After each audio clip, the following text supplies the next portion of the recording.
You're juggling it all: work, family, decisions, expectations, 6 hats, maybe more every single day. But behind the scenes, your body is running on stress, and stress left unchecked will lead to illness. I'm Dr. Shami, an integrated family doctor, and this is 6 Hats, the podcast that helps you understand what stress is doing to your body and what you can do about it now. Hello, everyone. Welcome back to the 6 Hats podcast. And today I'm joined by fertility specialist Dr. Kokum Jayasinghe. And today we'll be talking about egg freezing, from the ideal age to consider it to the emotional and physical process involved. So we're going to dive deep. And in today's world, it's really interesting. I was looking at some stats. The average age of first-time mothers in Australia is now 31 years, up from 27 years in the 1990s. And for mothers having second or third child, the average age is even higher. And interestingly, the rate of women giving birth aged 35 to 39 has more than doubled since the 80s, and births to women aged 40 to 44 have tripled in the same period. So we really wanted to talk about egg freezing. This is an opportunity for women to plan parenthood. So welcome, Dr. Kokum. Thank you very much for having me, Shami. And so let's start with, what are the common reasons for egg freezing, and why has there been such a surge in the last sort of 10 years? Very good question. So the commonest reason for egg freezing for women is not necessarily unwillingness to start a family, but not having a suitable partner to do so. And this is becoming a more and more common issue. And we saw a big surge in this factor since COVID. Oh, so And interesting. about 20 to 30% of elective egg freezing increases during COVID. And I think one reason is there wasn't many opportunities to meet a partner, and also people realizing the importance of family. And other factors would be it's the timing and giving yourself opportunities and options later. Yes, the females have a biological clock, but you don't want to be stuck with the wrong partner or starting the wrong time just because of the pressure of the clock. So for women who want to give themselves time and opportunities for later, come and freeze eggs, so it takes that big weight off their shoulder, and they don't need to think about day and night about starting a family or to initiate the conversation too early with the partner when none of them are ready.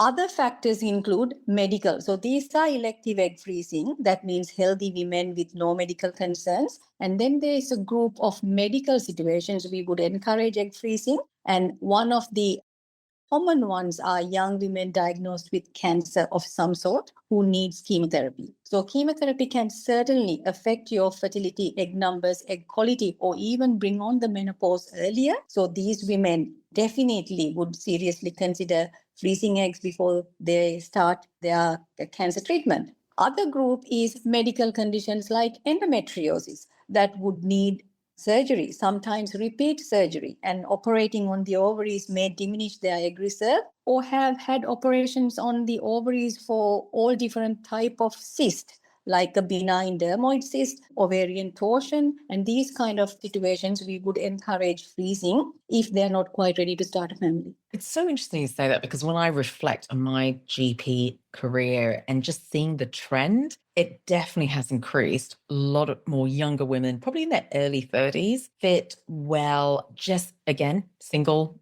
haven't found the partner, but thinking about egg freezing, which is actually quite proactive, knowing that they want children at some time in the future. And many women actually into their careers, whether it's in, a lot of careers, you spend a lot of time just getting up that ladder, whether it's legal or medical or, corporate world, they're rising that ladder, and having a baby is just, in a way, it's just not the right timing. So I can see it. There's a trend. There's actually a change in the culture, and it's actually so much more acceptable. Do you find that, Kokum? Absolutely. Yeah. So the dynamics and the understanding has changed massively, and correctly so. Things are changing. So the attitude towards these things should change as well. And I think another big factor is the awareness, the raising of awareness, and your friends, your colleagues, overall, the medical staff talking about these. And when you go for your usual checkup with the GP might ask, by the way, while you are writing the prescription for the contraceptive pill, so what are your fertility plans now you are 35? Or you turn up for your pap smear and making conversation, asking, ready to talk about fertility, or what are your plans? And if she's not quite ready, initiating that whole discussion about, have you thought about egg freezing? If there's no plans in the immediate horizon, and because as GPs, you know your patients well, and you have the understanding this lady is planning to have children in future, what's on the bucket list?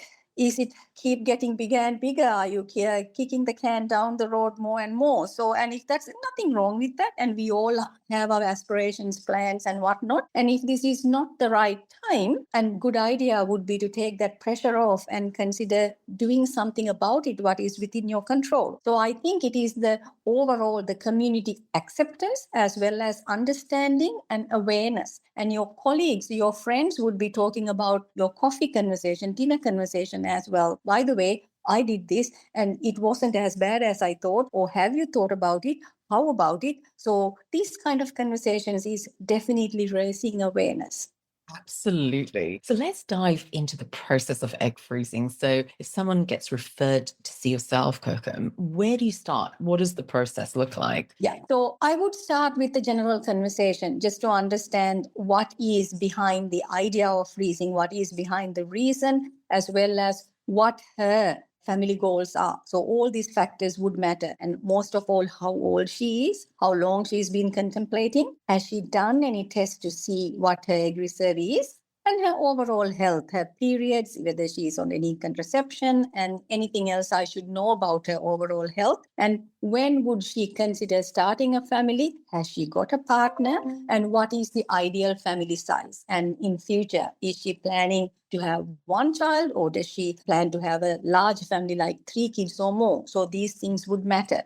And to get an understanding about her egg reserve, what is currently available is a blood test called AMH and an ultrasound guided antral follicle count. So both these tests would give us an understanding about her egg numbers. So we know for a fact the biology, as we get older, women's egg numbers and egg quality would go down. And we know there's a rapid decline after age 35. Unfortunately, we do not have any test to get an understanding about the egg quality. And these tests I mentioned, the blood test called AMH, anti-Müllerian hormone it stands for, and the antral follicle count, which means during the ultrasound, we look at the ovaries and count how many resting follicles we can see, are both indication of egg numbers. So that would be a good starting point to counsel the patient to say, hey, this is the egg reserve. This is what I would expect from a egg collection or your response to stimulation.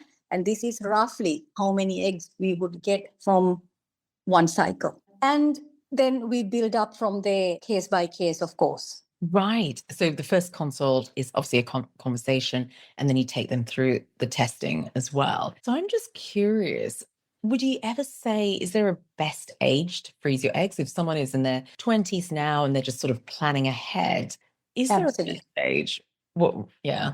I would say the ideal age is from late 20s to 35, because that is when the egg numbers and the egg qualities are at their best. Because I call this an investment, not a insurance, because this is always a plan B. It does not give us a guarantee. That's an important point. So when you are investing, you want to invest at the right time to get the best potential outcome if you need it. So under 35 would be the best, and starting from late 20s. So sometimes we see a 21-year-old would come and say, look, I would like to have children in future. I'm not quite ready. I don't have a partner. Can I freeze my eggs?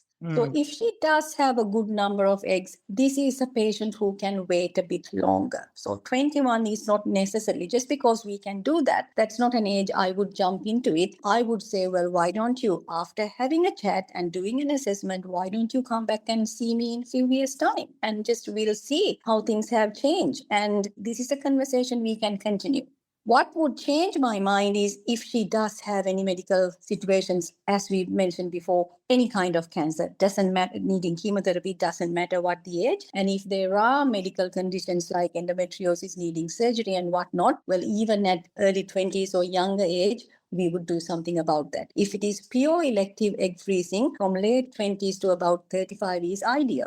Fantastic, fantastic. So, how many eggs should women be thinking of freezing to have a really good chance of pregnancy later? And we'll go into that process in a bit. Yeah. So again, a very good question. So what we are aiming for is about 20 eggs from a woman under 35 to give her 80 to 90% chance of having a baby. So sometimes you think, really, do you need that many to have one baby? Because these are eggs and we freeze the eggs, and at some stage they need to be thawed or warmed. And then not all eggs actually survive the thawing process. About 9 out of 10 will. And some of them will fertilize, and some out of those fertilized eggs will develop into an embryo. An embryo, depending on the quality, the grading, and the age at what we have collected the eggs, will have a certain percentage of a pregnancy chance. So taking all that into consideration, if we aim for about 20 eggs, that would give her 80 to 90% chance of having a baby. And if she has aspirations to have a bigger family, she might even need more.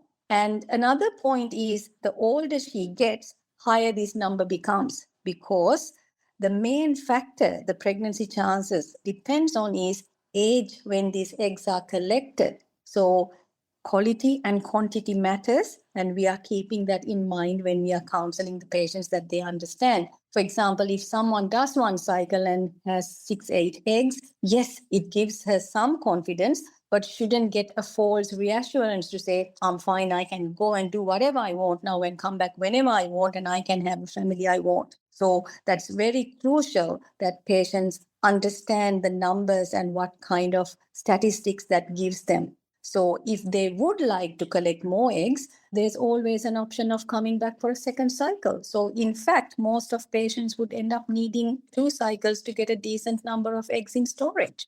I'm going to go into that process. But before I do that, I'm going to sidetrack because I think many women know about anti-Müllerian hormone, and often they actually ask their GP to be tested. So I'd love a bit of information and reassurance for patients to go, when you do a test, it's not definitive, right? It's not a marker of quick, you've got to start having babies soon. Can it change? I would love a bit of clarity around that. So anti-Müllerian hormone, AMH, stands for anti-Müllerian hormones, and this is a protein molecule released by the resting follicles in the ovary, which are yet to come to the surface. So we get an understanding about the egg stores, what is in the storage, by looking at these AMH levels. So it, as we already stressed, it is a marker of egg number. It's not a marker of egg quality, and it is not a marker of pregnancy potential. So there can be a lot of women out there with low AMH who are totally unaware of it. And when they actually try to get pregnant, because that's the real test of fertility, is trying to get pregnant, they may fall pregnant very easily. And this group of women you don't see and I don't see. They don't come and see us because there was no need to. So we need to emphasize that point, that it's not a test of pregnancy chances, or it's not a test of egg quality. However, if we see a woman with low egg numbers, what you also need to understand, nobody knows at what rate this is going to go lower, because AMH, or the egg quality, only goes down, because as we get older, we keep using our egg stores. We don't get any new one during our reproductive life. We are born with the total number of eggs we are ever going to get, and our reproductive life, we keep using it. So, and what rate we use them, what rate this will go down further, is all individualized. They are all genetically programmed. Unfortunately, not a lot we can do to control that. What is within our power is to live a healthiest life we can, like avoiding toxins like smoking, and eating healthy, exercising, looking after ourselves will retrospectively will look after our egg numbers and egg reserve. So that is all what is within our power. So if I do see a woman with low AMH, I would be actually asking her, this is what it means. What are your plans for future? And if she is in any position to start trying for a family, I would ask her to consider doing that soon as possible, because nobody has the crystal ball to see how rapidly this is going to go down. And if that is something crucial and important for her, if everything else can wait, and this is something she's willing to consider, that is the take home message, to say, start trying as soon as you practically can. If that's not an option, then your plan B is to freeze eggs. So women with low AMH are likely to get low number of eggs from one cycle. So how I explain this to the patient is AMH is a guide as to how many follicles come to the surface every month, for the center of the ovary to the surface. And naturally, the signals from brain will make the ovary select one egg, release, and the rest of the eggs will die and get absorbed into the body. So in an IVF cycle with the medications we give them, what we really do is stop the selection of one and rescue the others. So if you are bringing a lower number of eggs to the surface, what we are going to, or what we are likely to collect, is lower number of eggs from you. So women with the higher AMH, it's easier to stimulate her and she's likely to respond well and get a good number of eggs. So low AMH is not a contraindication to say, hey, you can't freeze eggs. It's her understanding, this is what's happening in my body. I am likely to get a small number or lower number each time I try. And how to bypass that and overcome that is, I'm likely to need multiple cycles. That makes sense. Makes sense. And I loved how you went through that process of retrieving. And of course, it involves hormones. How long does that process take? It's roughly about 2 weeks. So what happens is, once we get you ready, so what I mean by getting ready, there's a set of bloods we would like to do as a protocol, and then would like to see the nurses and the counselors. So the nurses are going to teach you how to do injections, because there's going to be daily injections that can go from 8 to 12 days. So these are variable from patient to patient. And there is monitoring with ultrasound to see the individual response, because one size does not fit all.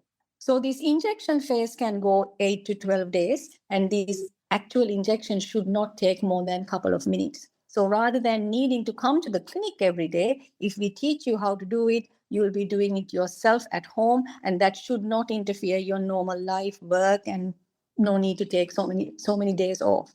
Then you come to us. So if I'm looking after the egg-freeze cycle, I like to see and scan the patient myself. So you come see me early in the morning. Again, I'm stressing the point, early in the morning means this is a 5-10 minutes job. So get the scan done. No one needs to know where you've been, go to work. So during those scans, we assess how the response is, usually about 2 ultrasound scans. So far you didn't need any time off work. And at the second scan, we look at the response and decide when is the best time for this patient to go collect her eggs. So the egg collection actually happens in theater under a light sedation. So the key point is, you are not going to feel any discomfort during the procedure. Procedure may take about 20-30 minutes, and you wake up when the procedure is done. And how it is done is through the vagina, through an ultrasound guided needle. So when the needle goes in and out, it is uncomfortable, and that's why you are asleep. You wake up when the procedure is done, then the whole thing is over.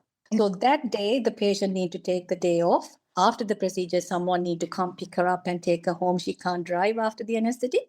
And following day, majority of patients are okay to go to work. So that is depending on how her response and how many eggs she has produced.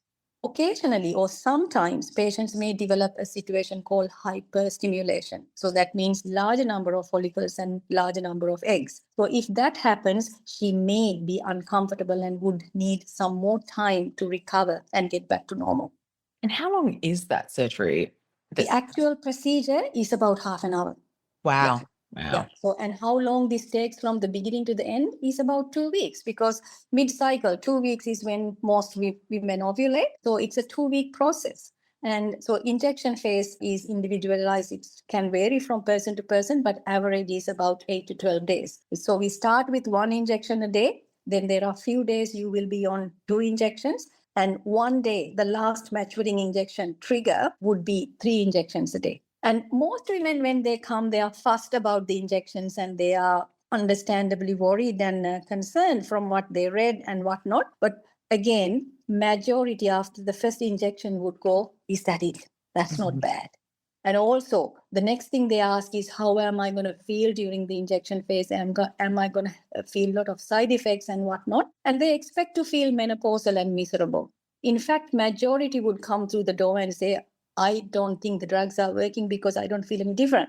And that is actually the reality, because menopausal women don't have 10 eggs growing in them. So you don't feel menopausal. Common things I hear from my patients is tiredness. So yes, you may feel tired, partly because you are at 7 o'clock in my office getting your scan done when you're not used to. And the drugs can make you tired as well. And the second thing is the headaches. So patients who are prone to headaches, these drugs may precipitate a headache. And the second part of the menstrual cycle, what we feel after ovulation just before the period comes. So the fluid retention, the breast tenderness, bit of irritability and moodiness may be a bit exaggerated, because here we are not collecting one, we are aiming for 10 or so. So the hormone levels are higher as well. And that fluid retention, some people interpret as weight gain. It's in fact not true weight gain, that is fluid retention with progesterone. And once we collect the eggs, the period come within 7 to 10 days, and the patient will be urinating and getting rid of that excess fluid. And that's quite notable and obvious when it starts to happen. And after the period comes, you are back to normal. Your happy or unhappy self before returns after the period comes. And drug side effects are very short lasting. Fantastic. Now, I've got a question about freezing the eggs. How long can you freeze your eggs for? Yeah. So the current technique we use is called snap freezing. So it is snap freezing, what that involves vitrification or snap freezing. We drop the temperature of the egg to minus 196 very rapidly. And egg is the largest cell in the body. With this method, it stops the crystallization of water within the cell. So this technique has given us favorable and similar results with embryo freezing. In the past, if we were having this podcast 10 years ago, we would say embryo freezing is better. But now we don't see any difference in pregnancy chances and pregnancy rates with egg freezing and embryo freezing. What matters is what age the eggs are collected. That's all.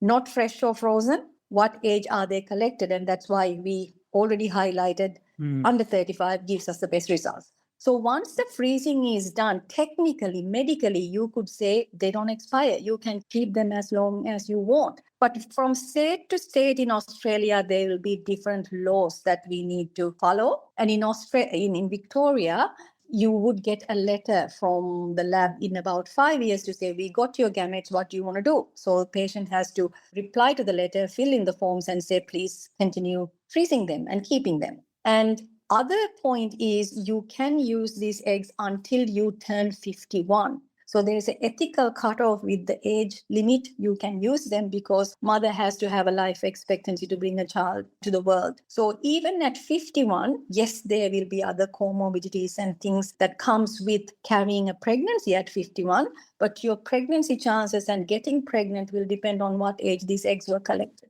Wow. And did you say who was the oldest mum that you... I have had lady coming at 51, and she froze her eggs at 38. And so she had 10 eggs frozen. She made 2 embryos. We transferred 1 embryo, and the second one did not do very well. So only made 1 embryo from that 10 eggs, and that ended up in baby. Yeah. Wow, a success story. Yes, success story for sure. Yeah. But not that we would encourage waiting till 51, but when you ask the question, that is the answer. Yeah. No, we do have to mention, and maybe it's another topic of conversation, but the risk of an older mum. There's so many risks. And so what would you advise for women these days to be when it comes to planning a family? Yeah.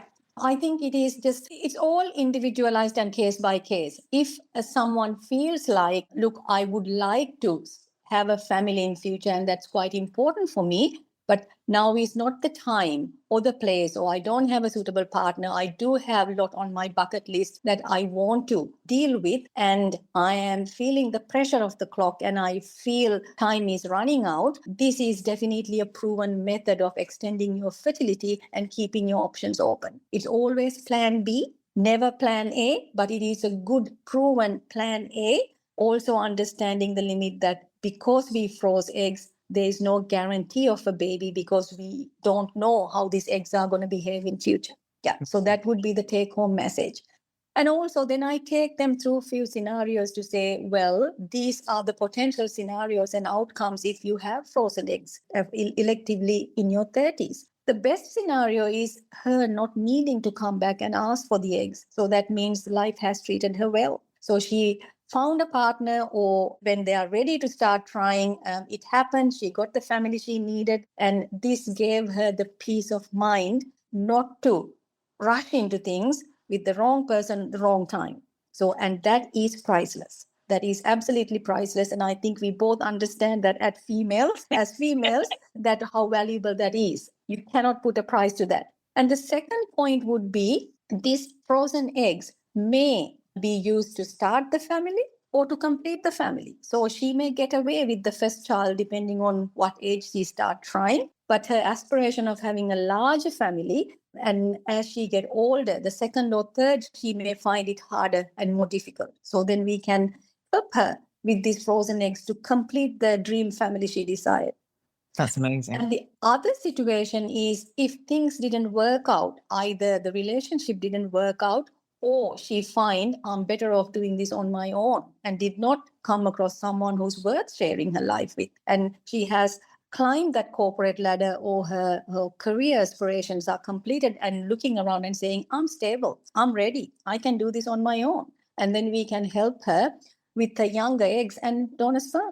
Wow, so many options. I love the fact, and loved how you said women now have so many more choices in Absolutely. what family is like. And I love how society is being so much more accepting of what families look like, but more importantly, women having children on their own and being really supportive of that, and how the community comes together. So just filling a dream, a need, for women to, it is more like family when you want, in your terms.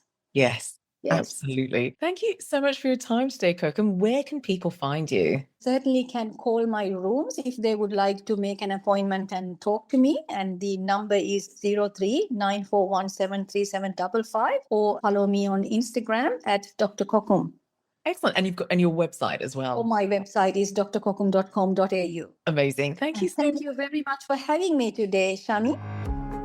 Thanks for listening to Six Hats, where it's all about progress, not perfection. If this episode spoke to you, don't wait, hit follow now, leave a quick review, and share it with someone who needs to hear it. Want to take your next step today? Download my ebook.